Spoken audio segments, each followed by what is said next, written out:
forte é o nosso Deus. Meus irmãos, para a nossa exposição, eu quero ler com vocês no Evangelho de Marcos, capítulo 4, a partir do verso 26. Evangelho de Marcos, capítulo 4, a partir do verso 26. É a parábola da semente. Marcos, capítulo 4, a partir do verso 26, nos diz assim: Disse ainda: o reino de Deus é assim, como se um homem lançasse a semente à terra. Depois dormisse e se levantasse, de noite e de dia, e a semente germinasse e crescesse, não sabendo ele como.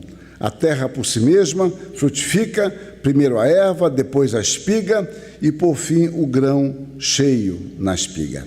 E quando o fruto já está maduro, logo se lhe mete a foice, porque é chegada a ceifa. Amém. O reformador Martinho Lutero, no século XVI, em certa ocasião ele disse o seguinte: nós sempre compreendemos o que fazemos antes de tê-lo feito, mas o que Deus faz, nós só o compreendemos depois que Ele realiza a sua obra. Este ano a nossa igreja comemora 165 anos aqui no Brasil, e eu quero fazer algumas aplicações dentro dessa exposição, aproveitando esta data. Então eu quero voltar um pouquinho na história em relação a nós e passar um pouco de Lutero para frente. Eu quero tratar um pouquinho, rapidamente, do século XIX. Nós sabemos que o nosso missionário Ashbel Green Simonton chegou 12 de agosto de 1859, sexta-feira, 9h30 da manhã, ficou encantado com a Baía de Guanabara, que de fato até hoje continua sendo muito, muito bonita. Mas antes dele veio ao Brasil um missionário que é pouco conhecido e pouco falado.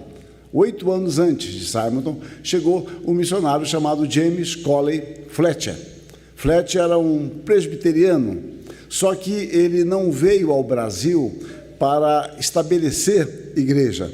Ele veio para dar assistência aos marinheiros americanos que passavam pelo Rio de Janeiro, porque havia uma preocupação espiritual com eles, porque no Rio de Janeiro passavam por ano em torno de 10 mil marinheiros, americanos e britânicos, em sua grande maioria.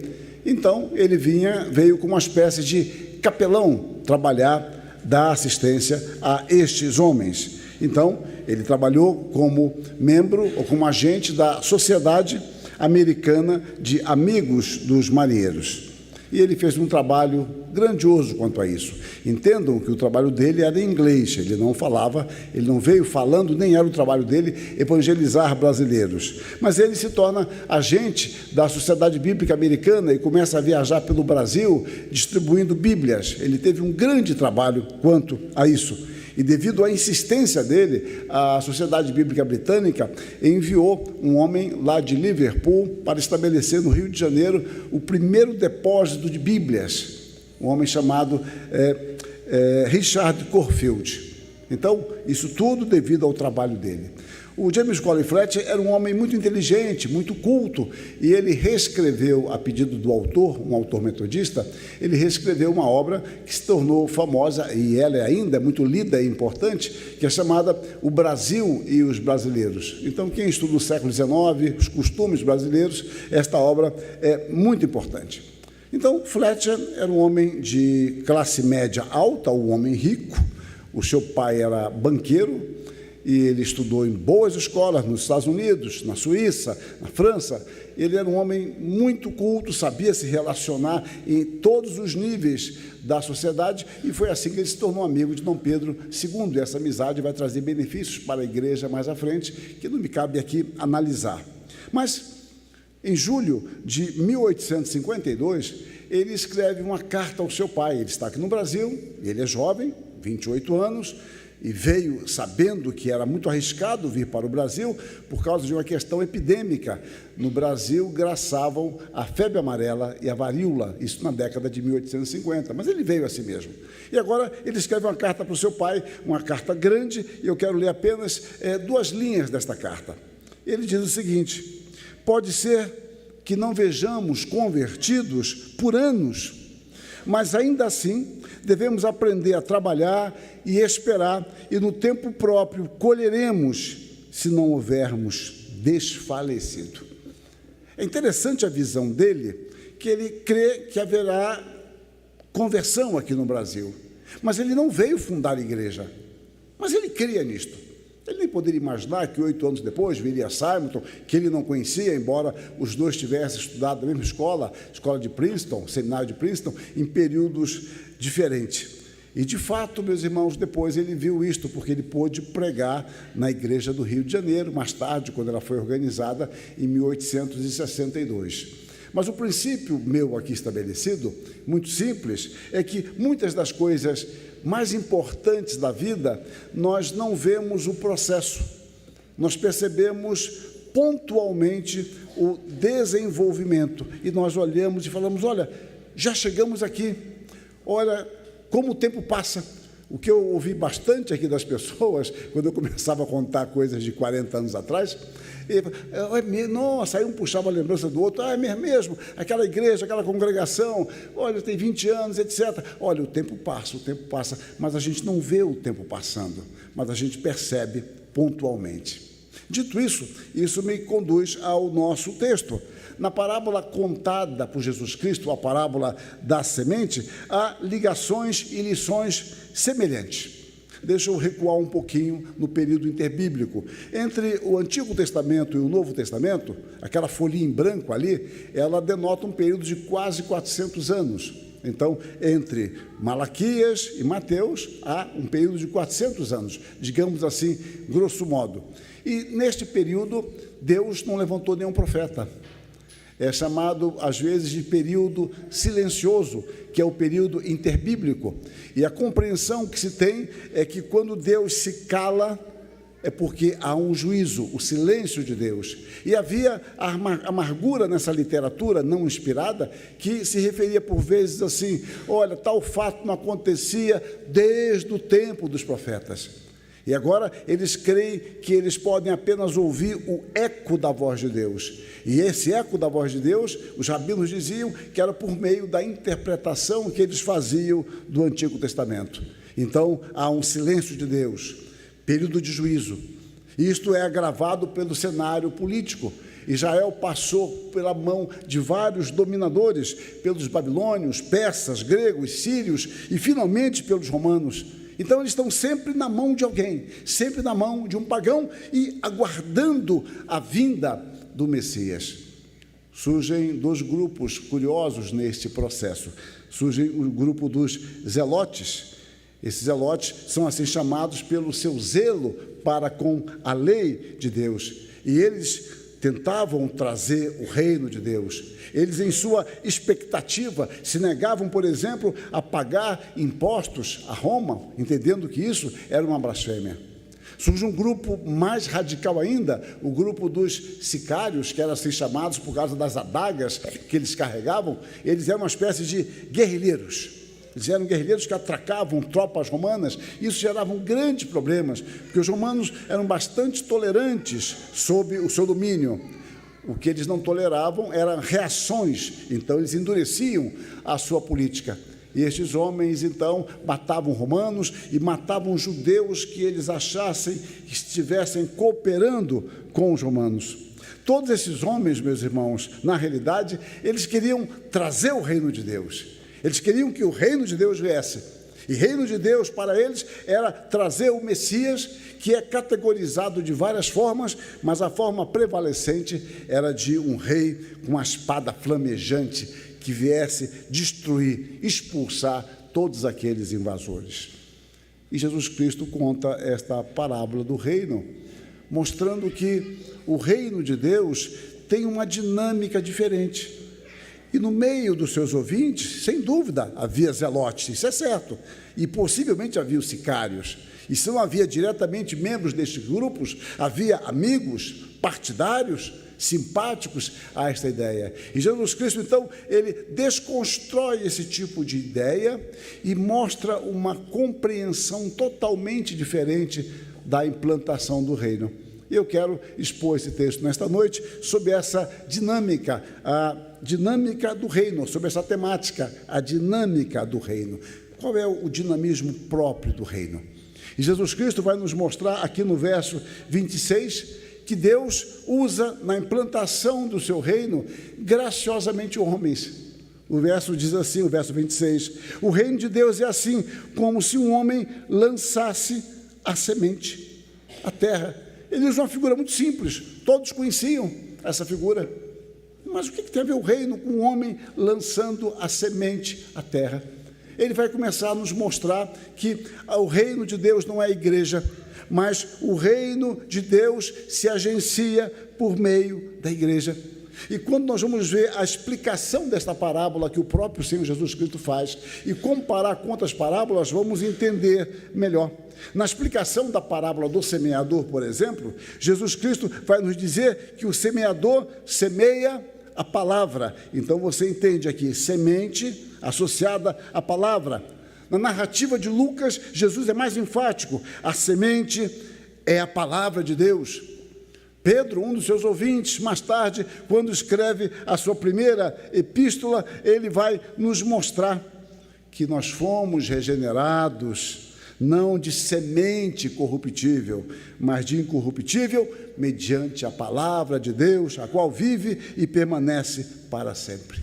Então, observe, o reino de Deus está associado à sua dinâmica a pregar o Evangelho, a disseminar o Evangelho. E é muito importante, aqui, nossa tradução denota isso também, que o semeador semeia a semente. Ele não semeia sementes diferentes, é a semente. Há um artigo definido aqui, e essa semente é o Evangelho. A sua semente, por sua vez, ela não é jogada em qualquer lugar, ela é jogada na terra, onde há potencialmente condições de crescimento. Na parábola do semeador, a terra é identificada com os eleitos que estavam no mundo e receberam a mensagem do Evangelho. Nós lemos assim em Marcos. Outra, enfim, caiu em boa terra e deu fruto, que vingou e cresceu, produzindo a 30, a 60 e a 100 por um. O semeador semeia a palavra. Os que foram semeados em boa terra são aqueles que ouvem a palavra e a recebem, frutificando a 30, a 60 e a 100 por um. Na parábola do joio, Jesus Cristo identifica o campo com o mundo. Quando você reúne essas peças, você entende. O reino de Deus, na sua dinâmica própria, Deus se vale de seres humanos como nós, para semear a palavra de Deus no mundo, anunciando o Evangelho, e Deus vai operar por meio deste Evangelho.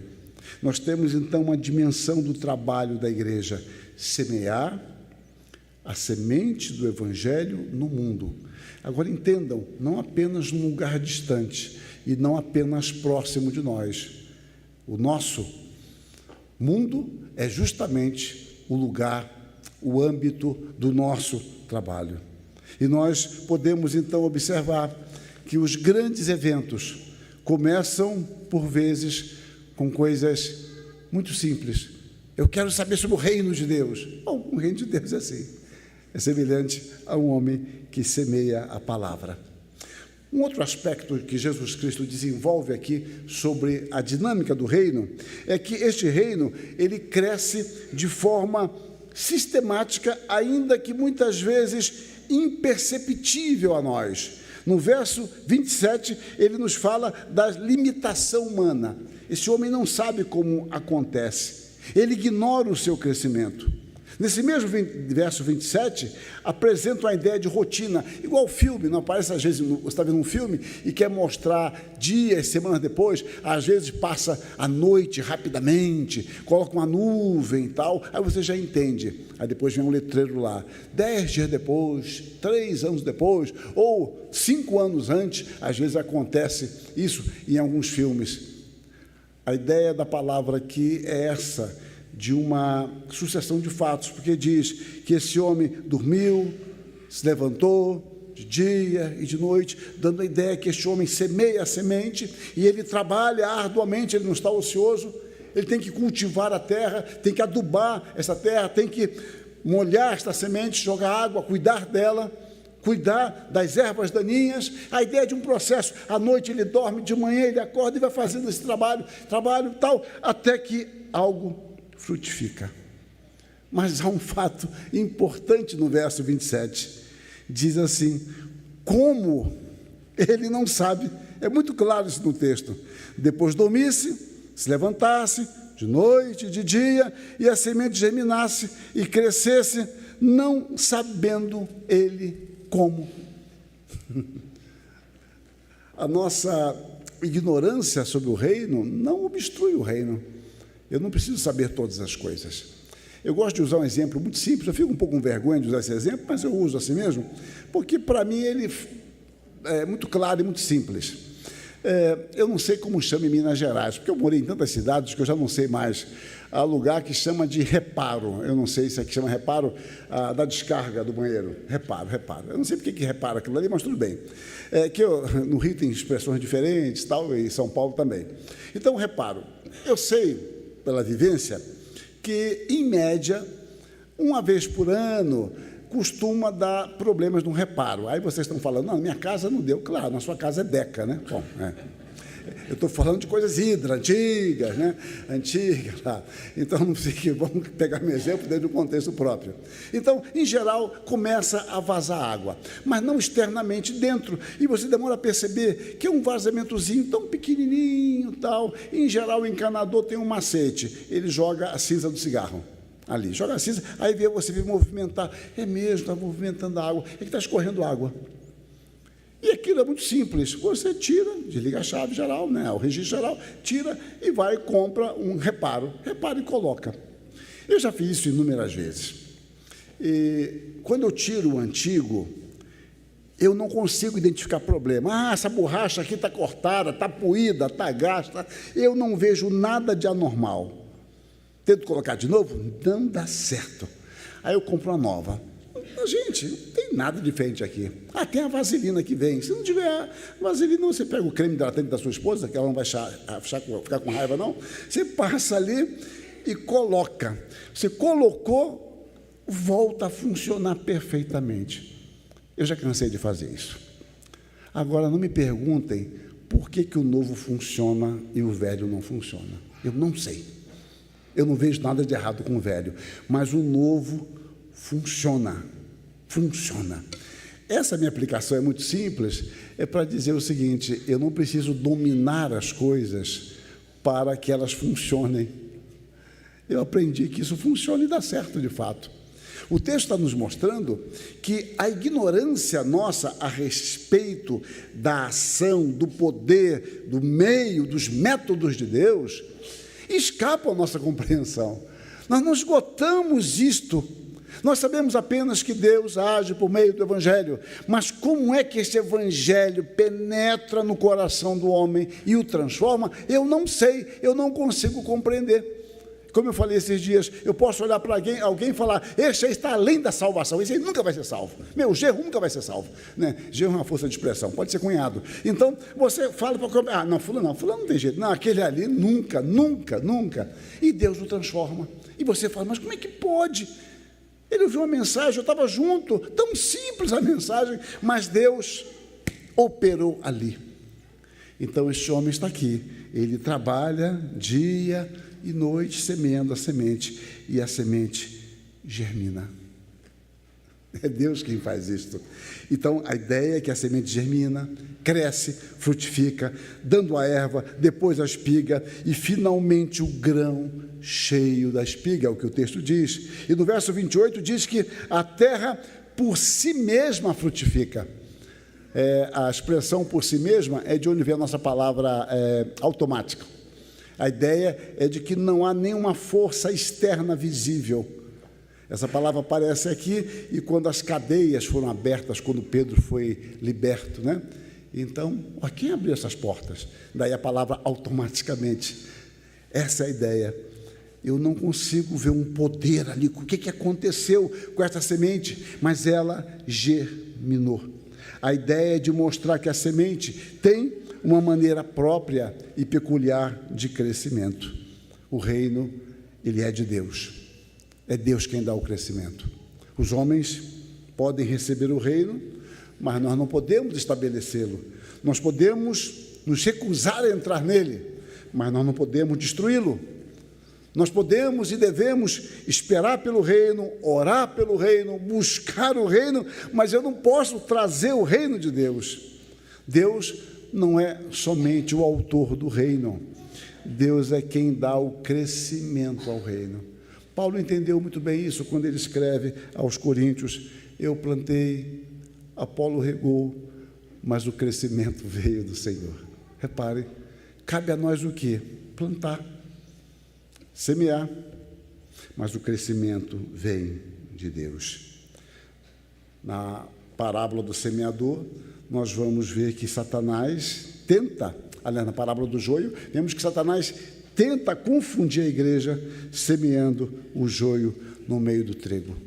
Outro dia eu vi um vídeo muito interessante de alguém pegando o joio e o trigo e mostrando a diferença, né? Eles parecem muito.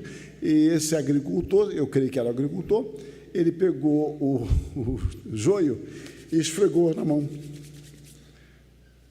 Só palha. E depois ele pegou o trigo, esfregou, os grãos estavam ali. Eu achei esse exemplo fantástico. A aparência é semelhante, mas o joio é palha, o vento leva. Mas o meu ponto aqui não é enfatizar a ação de Satanás, mas enfatizar que o reino de Deus cresce, ainda que nós não consigamos perceber. Eu fico pensando em irmãos nossos em regiões de igreja perseguida. Quando eu era adolescente, jovem, eram muito lidos um autor, que talvez um ou outro de vocês lembrem, que era o Richard Hamblad. Richard Hamblad tinha um livro famosíssimo, que marcou muito minha juventude, que é Cristo em Cadeias Comunistas, foi um deles, né? Cristo em Cadeias Comunistas, e tem outro, Torturado por Amor a Cristo, foi o anterior. Depois vieram outros, Torturado por Sua Fé, de outro autor, depois é que veio o irmão André, né?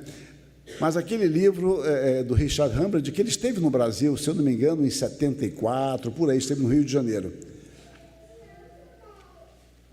E ele mostrava a perseguição intensa na Rússia, na Polônia, Tchecoslováquia, na época que existia, e os pastores sendo separados da sua família, pastores sendo presos, conduzidos a blasfemar contra Jesus Cristo, obrigando pastores a servirem a ceia com fezes e urina.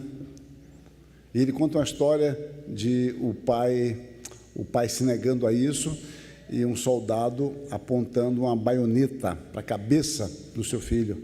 Falou: se você não fizer, eu vou matar você, vou matar seu filho. E o filho falando: pai, deixe-me me matar. Eu quero morrer assim, sabendo que meu pai honrou o Senhor. Meus irmãos, imagine essas pessoas ali, como é que elas veem o reino? Deve ver o reino, meu Deus, não, está destruído, a igreja está acabada. Imagine nossos irmãos na Venezuela, onde há um ditador corrupto, apoiado pelo nosso país. Como é que é a igreja da Venezuela? Eu não vi ninguém falar sobre isso, mas não deve ser uma coisa simples. Como é que essas pessoas olham? As pessoas com medo dentro de casa, com medo de falar, de aparecer, o evangelho sendo proibido direto ou indiretamente. Então, como é que vem o reino? Para nós é mais fácil ver o reino. O homem não sabe como, mas a semente é de Deus. Ela cresce de forma sistemática, constante, sem saber como essa semente, diz o texto, que germina, cresce, ela produz frutos. Todo fenômeno obedece às suas leis próprias e Deus tem o controle pleno disso. Mas há um terceiro aspecto que eu quero destacar, é que dentro dessa dinâmica do reino, ele atinge o seu objetivo. O objetivo é alcançado.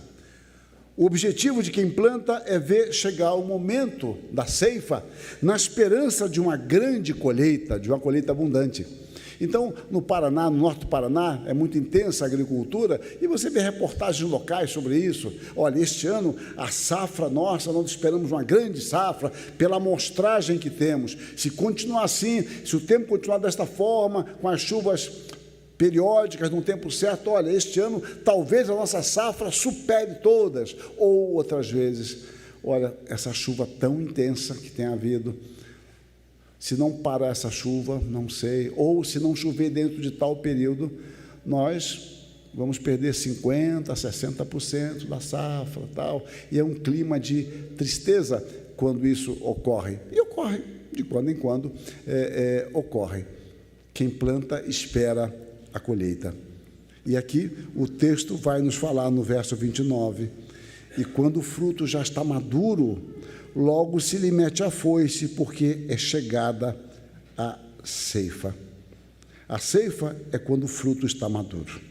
Então nós vemos aqui, meus irmãos, como Deus cumpre os seus propósitos. E aquele homem continua não sabendo como, mas ele não sabia como, mas sabia que devia obedecer a Deus e fez o seu serviço. Deus leva a bom termo a sua obra. A obra de Deus nunca será frustrada, ainda que não conseguimos vê-la. Quando o apóstolo Paulo está preso em Roma, e ele escreve aos Filipenses, uma igreja que também sofria algum tipo de perseguição, pelo que ele diz nos versos 28 e 29 do primeiro capítulo, ele diz no verso 6, estou plenamente certo de que aquele que começou a boa obra em vós há de completá-la até o dia de Cristo Jesus. Ele começa e ele termina. E ele diz, estou plenamente certo. A ideia é de que eu estou em paz quanto a isso. Mas ele está preso, impossibilitado de ir àquela igreja. A igreja sofrendo perseguição, mas ele não tem dúvida, Deus há de completar a sua obra, porque no começo da obra de Deus, os meios e o fim já estão embutidos. A obra de Deus sempre chegará a bom termo. O que parece impossível a nós é plenamente possível a Deus. Então o reino de Deus se manifesta como um fermento. O fermento, ou levedura, quando ele é colocado numa farinha, parece nada acontecer. Quando eu era menino, eu comecei a trabalhar com 10, 11 anos, e tenho muita alegria disso, nunca fiquei em sinal pedindo, farol pedindo nada.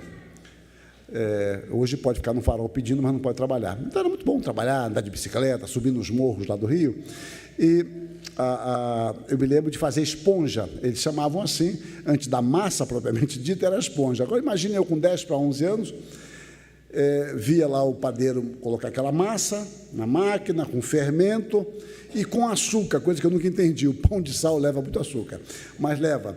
Eu olhava aquela massa lá, falava o padeiro, Sr. Antônio, e a massa? Espera, Sr. Antônio, a massa. E parecia que a massa não ia crescer, e depois ela crescia. Eu nunca entendi bem aquilo, mas você olha aquele pouquinho de massa, parece que não cresce. Eu aprendi isso outro dia na prática, eu fui no self-service, numa padaria. Em São Paulo as padarias têm muito restaurante, é muito comum lá. No Rio não, mas em São Paulo sim, aqui eu não sei. E eu falei, eu quero macarrão, quero penne, me deu penne. A moça colocava, tá bom? Eu falei, não, vou botar mais. Tá bom, não, botar mais. Aí, tá bom, tá bom. Aí depois vi os ingredientes, tal. Quando eu fui comer, tinha quase 800 gramas. Mas era tão pouquinho, eu fiquei tão indignado que eu comi tudo. Mas o fato é que eu olhei, parecia que não tinha nada. Não acontece isso com a gente, isso? Você olha, ou parece que tem muito e não tem nada. No reino de Deus, você olha às vezes e fala, meu Deus, não dá, não vai dar certo. E Deus tem o seu propósito, e Deus cumpre sempre o seu propósito. E a ceifa escatológica virá, porque esta parábola tem também uma mensagem escatológica. Eu poderia citar muitos textos, mas eu cito apenas um em Apocalipse. O sétimo anjo tocou a trombeta e houve no céu grandes vozes, dizendo, o reino do mundo se tornou de nosso Senhor e do seu Cristo, e ele reinará pelos séculos dos séculos. O reinado de Deus, que agora não é tão visível a nós, ele se tornará plenamente visível quando o Senhor cumprir a sua obra ou concretizar a sua obra. Nós devemos estar preparados para a consumação da obra de Cristo, para a ceifa, sabendo que ela é certa. Então, assim, nós vemos a dinâmica do reino. Eu quero fazer algumas aplicações aqui, além das que eu já fiz. Uma delas é que, apesar de nossa limitação, do nosso pecado, de nossa fraqueza, Deus nos usa no seu serviço. Isso é uma coisa que nós também não entendemos. Mas Deus se vale de pessoas pecadores como eu, como vocês, para realizar a obra dele. Porque o reino de Deus é assim, é como se um homem lançasse a semente. Esses homens não são mais santos, não são isentos de pecados, de fraquezas, de temores, mas Deus nos usa, portanto somos responsáveis diante de Deus.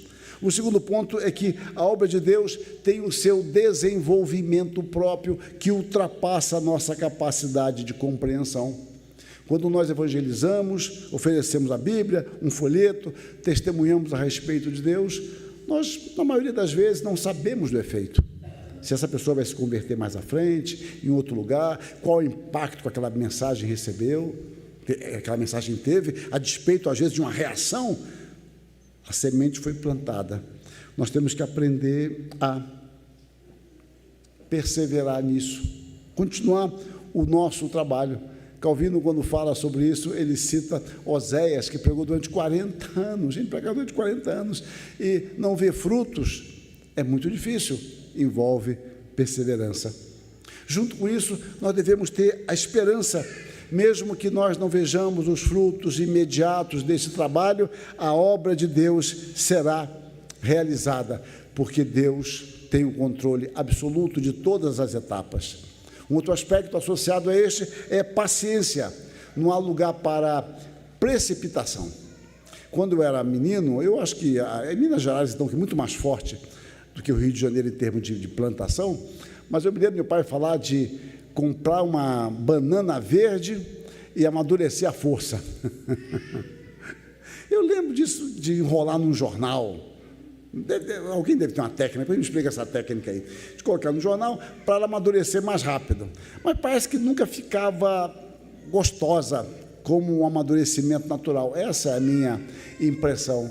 Às vezes nós queremos amadurecer a semente com pressa, e há o tempo próprio. Tiago se vale dessa figura, quando ele diz: sede, pois, irmãos, pacientes, até a vinda do Senhor. Eis que o lavrador aguarda com paciência o precioso fruto do trabalho, o precioso fruto da terra, até receber as primeiras e as últimas chuvas. Sede vós também pacientes e fortalecei os vossos corações, pois a vinda do Senhor está próxima. Fortalecei vossos corações, a vinda do Senhor está próxima. Uma outra aplicação é de serviço. Apesar de nós não podermos implantar o reino, nós podemos cooperar com o reino. Paulo faz menção de um homem chamado Jesus, que era conhecido como Justus. Ele e outras pessoas eram conhecidos como cooperadores do reino. Ele faz menção disso em Colossenses 4:11. E Jesus, conhecido por justo, os quais são os únicos da circuncisão que cooperam, que trabalham conjuntamente, pessoalmente comigo, pelo reino de Deus. Eles têm sido o meu lenitivo. Sejamos cooperadores do reino dentro de nossas atividades. Umas aparecem mais, outras aparecem menos, mas nós estamos cooperando com o reino de Deus dentro daquilo para o qual Deus nos chamou. E devemos, então, estar preparados. O alvo de nosso serviço, meditação, oração, expectativa, um dia atingirá o seu objetivo, a sua plena realização. Precisamos conservar o que temos e nos preparar para nos encontrar com o nosso Senhor. Eu creio que é oportuno voltar àquela carta de James Cole Fletcher, que escreveu ao seu pai em julho de 1852. Pode ser que não vejamos convertidos por anos, mas ainda assim devemos aprender a trabalhar e esperar, e no tempo próprio colheremos, se não houvermos desfalecido. Simonton chega aqui em 59. A nossa igreja este ano comemora 165 anos. Nós somos milhares e milhares de presbiterianos pelo Brasil. E assim, Simonton trabalhou arduamente, pregou o Evangelho durante 2 anos e 5 meses, no primeiro momento, e o fruto do seu trabalho foram 2 membros na igreja. Só que uma coisa estranha é que o primeiro membro era episcopal. Ele apenas professou a fé. O outro membro era um católico que se converteu, Camilo de Jesus, que viria a ser o primeiro diácono da igreja mais à frente. E esse José Camilo de Jesus era português. Então, gente, o fruto do trabalho dele era um trabalho de evangelizar o Brasil.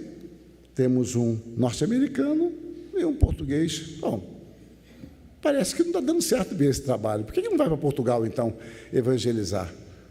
Mas ele continua o seu trabalho. E junto com os seus amigos, ele vai criar o primeiro jornal evangélico do Brasil e provavelmente da América Latina, a imprensa evangélica, isso em 1864. Em 1867, ele cria o primeiro seminário nosso, tem 3 alunos, só que os 3 são portugueses. Ah, gente, parece que a coisa não está dando certo. 3 alunos portugueses. Chegou um brasileiro depois. Chegou, mas era muito nervoso e desistiu do curso. Então, eram os 3 portugueses que foram fazer um trabalho magnífico nesta igreja, embora Simonton viu pouco do fruto desse trabalho, já que ele morreu em 1867. Então, ele cria o seminário, cria o jornal, começa o presbitério do Rio de Janeiro, em São Paulo, e assim ele realiza a sua obra. Mas ele adoece. O apóstolo o Simonton, ele adoece. A lenda fala que ele teve uma febre amarela, que é possível, mas o laudo médico que eu tive acesso fala de febre biliosa, que pode ser febre amarela. O fato é que ele sai do Rio de Janeiro, vai para São Paulo, ele vai ficar na casa de sua irmã, Elizabeth. Elizabeth era casada com outro missionário, Blackford. E lá, ele ficou boa parte inconsciente, porque a sua doença agravou. E num raro momento de consciência, isso em dezembro de 1867, ele teve um diálogo com a sua irmã. Nesse único momento de lucidez, durante a sua enfermidade, ele manteve um diálogo com a sua irmã Lily. A sua irmã lhe pergunta: tem algum recado para os amigos nos Estados Unidos? E ele disse: nada de especial, diga-lhes que os amei até o fim. Alguma mensagem para o board, para o conselho? Ele diz: diga-lhes que toquem para frente o trabalho. E ela pergunta: e a Igreja do Rio? O que falta fazer? E ele diz: Deus levantará outro para pôr no meu lugar. Ele fará a sua própria obra com os seus próprios instrumentos. Pelo que me consta, foi o último momento de lucidez dele. Ele morreria dias depois. Morreu dizendo que Deus faria a sua obra. Blackford entende, então, que tem que sair de São Paulo e ir para o Rio de Janeiro, porque lá era a sede do trabalho. São Paulo era minúsculo, Rio de Janeiro era o grande centro de 250 mil habitantes.